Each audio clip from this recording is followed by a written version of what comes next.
A Bíblia diz que duas testemunhas vão profetizar durante 1260 dias, vestidas de pano de saco, chamando o mundo ao arrependimento, e então serão assassinadas.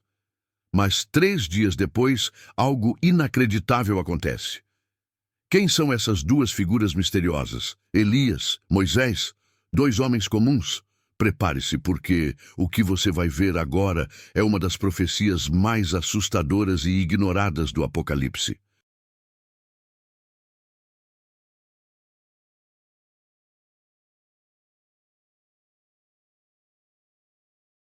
A primeira visão, Zacarias e a unção silenciosa. Muito antes do Apocalipse ser escrito por João, muito antes dos selos, das trombetas, das taças, um outro homem de Deus teve um vislumbre, um lampejo do que viria no fim. O nome dele era Zacarias. Estamos no século VI antes de Cristo. O cenário é sombrio. Israel havia provado o gosto da humilhação.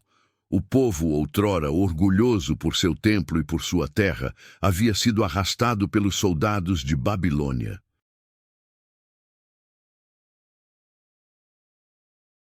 Homens, mulheres, crianças levados em cativeiro. A cidade sagrada Jerusalém agora não passa de ruínas, muros partidos, cinzas onde havia altares, silêncio onde antes havia louvor. Mas agora, depois de décadas no exílio, uma nova esperança começa a surgir. O Império Babilônico caiu e um decreto inesperado de Ciro, rei da Pérsia, autoriza os judeus a voltarem para casa. Eles retornam, mas o que encontram é desolador. Jerusalém está quebrada, o templo reduzido a escombros. E com a destruição física veio o colapso espiritual. A fé estava fragmentada. O entusiasmo inicial do retorno logo se transformou em frustração. O povo começou a duvidar. Será que Deus ainda estava com eles? É nesse momento, entre os escombros e o desencorajamento, que Deus envia uma visão, uma mensagem não apenas com palavras, mas com imagens profundas, enigmáticas, eternas.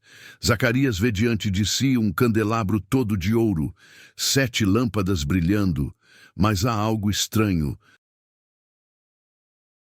algo nunca visto antes. Esse candelabro não é alimentado por mãos humanas. Não há sacerdote enchendo azeite. Não há rituais. O óleo escorre por si só. E então ele percebe. 2 oliveiras vivas estão de pé. Uma à direita, outra à esquerda do candelabro. Desses troncos fluem tubos dourados. Deles jorra azeite puro. Um fluxo contínuo, ininterrupto, silencioso, sobrenatural. Não era uma cena comum, era uma mensagem codificada.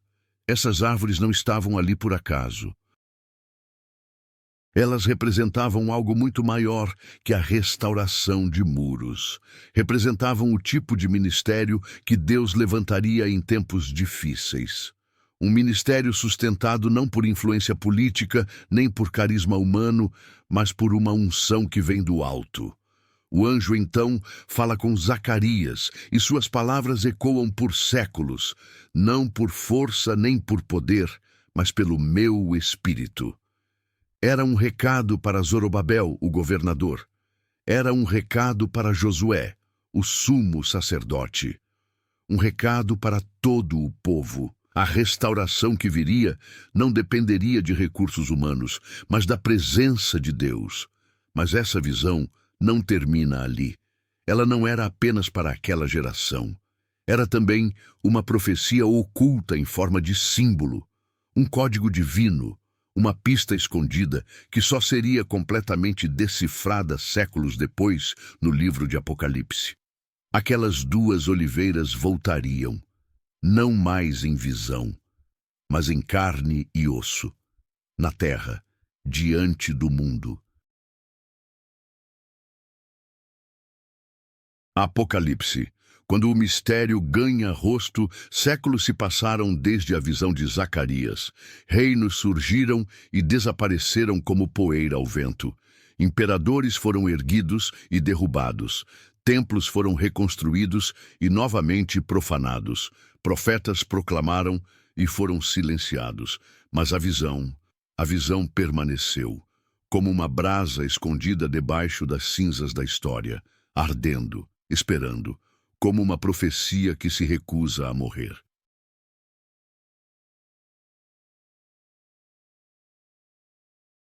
Então, na ilha rochosa de Patmos, no mar Egeu, um homem idoso contempla o céu. Seu nome é João, último dos apóstolos vivos, exilado, esquecido pelo mundo, mas não pelo céu. É ali, em meio ao isolamento e às pedras, que os céus se abrem mais uma vez. Não é uma visão tranquila, é violenta. Relâmpagos cortam o firmamento, trovões ecoam como gritos antigos, terremotos estremecem a terra, anjos surgem com trombetas em mãos, prontos para anunciar o juízo. Então, em meio ao caos dos últimos dias, duas figuras se levantam, não mais como oliveiras simbólicas, não como metáforas silenciosas ao lado de um candelabro dourado. Agora são homens reais, ungidos, incendiários, inquebrantáveis. Eles surgem no palco da história com uma missão clara e um prazo exato.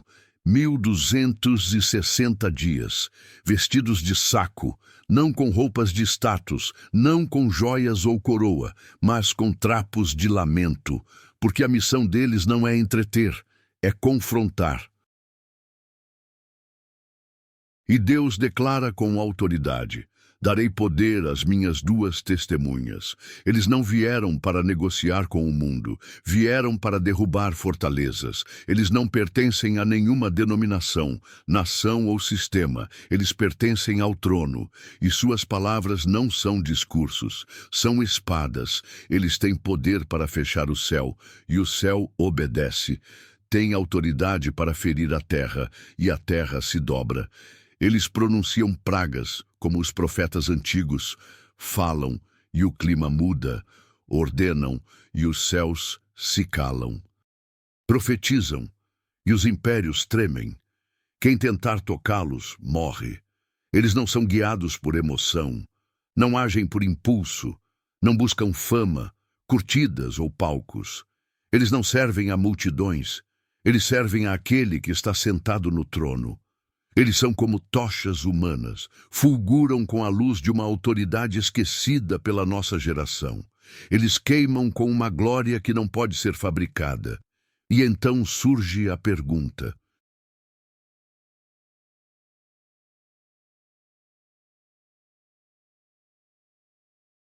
a pergunta que ecoa entre estudiosos, teólogos, místicos e crentes sinceros: quem são essas testemunhas? São homens do passado que voltaram para cumprir uma missão? São figuras novas, ocultas até o tempo certo?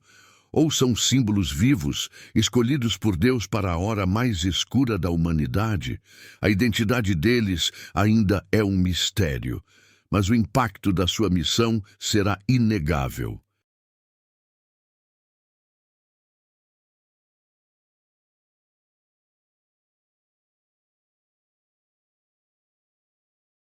Teorias e segredos.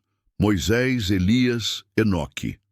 Ao longo dos séculos, essa pergunta permaneceu como um sussurro inquietante entre estudiosos das Escrituras, teólogos, rabinos, místicos, intérpretes de sonhos e escatologistas. Todos tentaram, de alguma forma, decifrar o enigma. Quem são as duas testemunhas? E três possibilidades emergiram do coração da tradição bíblica. A primeira, Moisés e Elias. A hipótese mais antiga, a mais simbólica. Aqui ecoa diretamente nas montanhas sagradas da história. Moisés, o legislador, aquele que subiu ao Sinai envolto em fumaça e trovões, trazendo nas mãos as tábuas da lei. Aquele que feriu o Egito com pragas, abriu o mar com o cajado e conduziu um povo escravizado para a liberdade. E Elias, o profeta do fogo. O homem que desafiou os reis enfrentou 450 profetas de Baal no Monte Carmelo e orou para que o céu se fechasse, e o céu obedeceu. Aquele que foi levado ao céu numa carruagem flamejante sem provar a morte. Ambos apareceram com Jesus no Monte da Transfiguração, testemunhas de sua glória, representando ali a lei e os profetas. O Antigo Testamento inteiro personificado. E em Apocalipse 11, os sinais que acompanham as duas testemunhas são idênticos aos milagres realizados por eles. Fechar os céus, ferir a terra com pragas, converter águas em sangue. Coincidência ou confirmação? A segunda teoria, Enoque e Elias.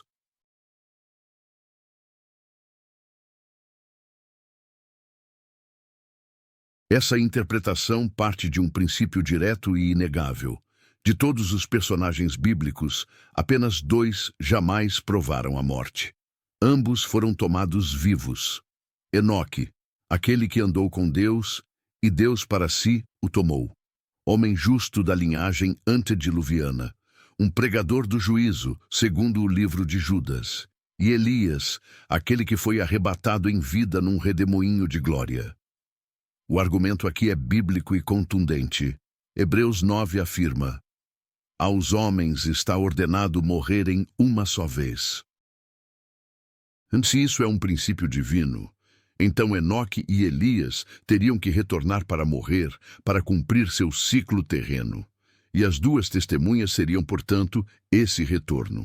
A justiça divina encerrando o que ficou inacabado. Terceira possibilidade: 2 novos profetas ainda desconhecidos, homens comuns, sem nome, sem passado registrado, mas separados por Deus para um tempo que ainda não chegou, como Noé.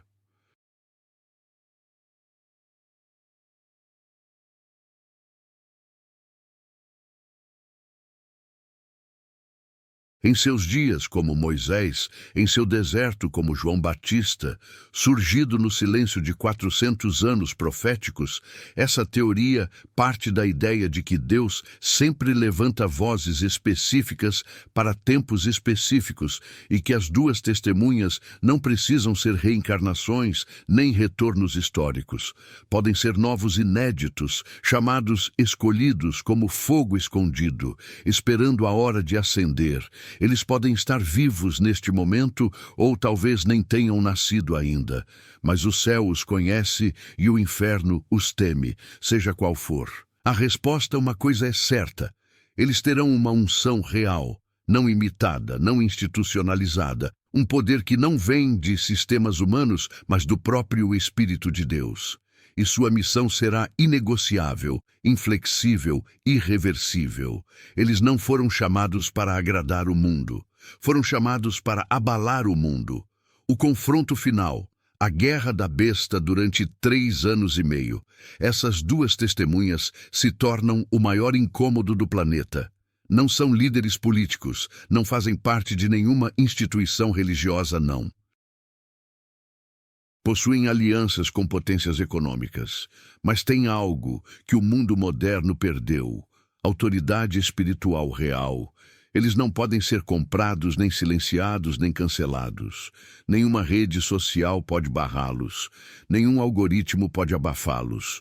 Porque o que eles falam não vem de si mesmos, vem do alto, e a verdade se espalha como fogo em campo seco. As palavras deles rasgam o vé das mentiras globais. Eles expõem, confrontam, denunciam, não recuam diante de ameaças, não param diante do medo. E cada vez que abrem a boca, o inferno treme. Governos tentarão derrubá-los, forças militares irão cercá-los. Ataques digitais, sabotagens, campanhas de difamação. Nada funcionará, porque a proteção que os envolve não é deste mundo, mas tudo tem um tempo. E quando o relógio do céu marcar o fim, a besta virá. Ela subirá do abismo, um ser de trevas, uma entidade de engano e poder. O anticristo não virá para dialogar, virá para guerrear, e pela primeira vez o silêncio se instala. Ela fará guerra contra eles. Não uma emboscada. Rápido, mas uma guerra aberta, brutal, pública, e então ela os matará, o mundo assistirá, as câmeras estarão ligadas. Os corpos caídos nas ruas de Jerusalém, mas não a Jerusalém, santa, não a cidade da paz. João escreve espiritualmente chamada Sodoma e Egito, onde também o nosso Senhor foi crucificado, o local do maior sacrifício da história. Agora se torna palco da maior zombaria espiritual. Do fim dos tempos, os corpos não serão recolhidos, não haverá velório, nem caixão, nem sepultura, eles serão deixados expostos por 3 dias e meio no chão, a céu aberto, como um aviso, como um troféu macabro. E o mundo vai comemorar, as imagens circularão nas redes celebridades, comentando comemorações públicas, festas, memes, merchandising, programas de TV, zombando dos 2 malucos religiosos que finalmente se calaram. Eles serão chamados de terroristas, hereges, perturbadores da paz. E a besta será aclamada como herói global, como alguém que finalmente deu fim ao fanatismo. Será o auge da arrogância humana, a celebração da morte da verdade, mas o que ninguém espera é que a história ainda não terminou.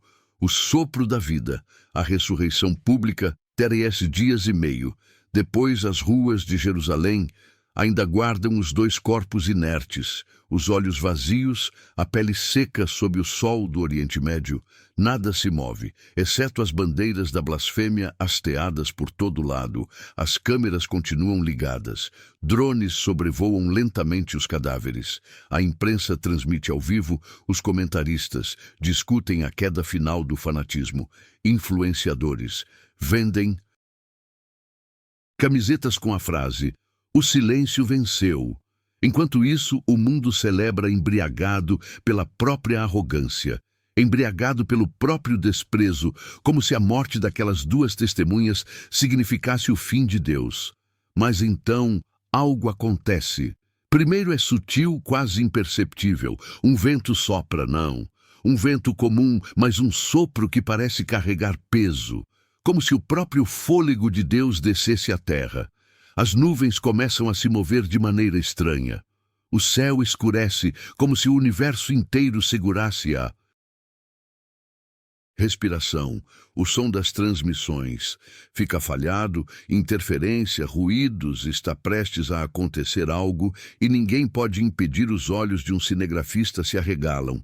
Ele foca no corpo de um dos homens, um dos dedos se move e então, diante de milhões, eles se levantam, não com dificuldade, não como quem desperta de um coma, mas com autoridade, com poder, com vida nos olhos e glória na pele. As pessoas ao redor recuam, o silêncio cai sobre a multidão como uma avalanche, o pânico toma o lugar da zombaria, o riso vira grito, e em meio ao terror uma voz ecoa do céu. Não é uma voz comum, ela rasga o firmamento, treme o chão, ela diz: "Subam aqui!" Eles ouvem e obedecem sem dizer uma palavra. Eles começam a subir, não com asas, mas erguidos por uma nuvem de glória. O mesmo tipo de nuvem que envolveu Moisés no Sinai, a mesma que desceu sobre o tabernáculo no deserto, a mesma que cobriu o monte da transfiguração. Agora envolve os 2 profetas, e diante de todos eles desaparecem no céu. Mundo não consegue entender, nem explicar, nem processar o que era, para ser um espetáculo de humilhação, se torna uma proclamação final de vitória. Os zombadores ficam paralisados, as câmeras desligam os drones, caem e a terra treme. O aviso e a promessa. As 2 testemunhas do Apocalipse não são apenas figuras enigmáticas de uma visão profética, não são apenas personagens que surgirão no fim dos tempos. Elas são muito mais do que isso. Elas são um espelho, um lembrete ardente para cada geração, uma convocação silenciosa que ousam viver para Deus, mesmo quando o mundo inteiro anda na direção contrária. Essas testemunhas representam algo que o mundo atual tenta apagar, a ideia de que a verdade tem um preço, de que a fidelidade exige coragem e de que o chamado de Deus não é confortável, mas glorioso.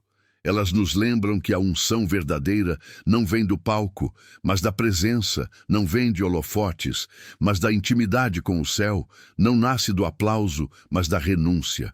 O mundo pode zombar, pode ignorar, pode até matar, mas Deus ainda ressuscita. Ele ainda levanta os que caíram, ainda honra os que foram fiéis no oculto, ainda chama os que não negociaram o chamado com o conforto.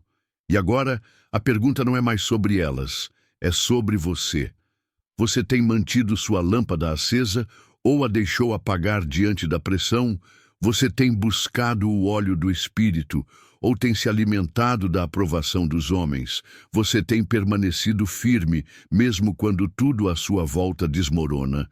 No fim dos tempos, não serão os carismáticos que permanecerão, nem os que colecionaram curtidas, nem os que moldaram a palavra para agradar o mundo. Serão os fiéis, aqueles que ouviram a voz do céu e, mesmo tremendo, disseram: Sim, Senhor, eis-me aqui.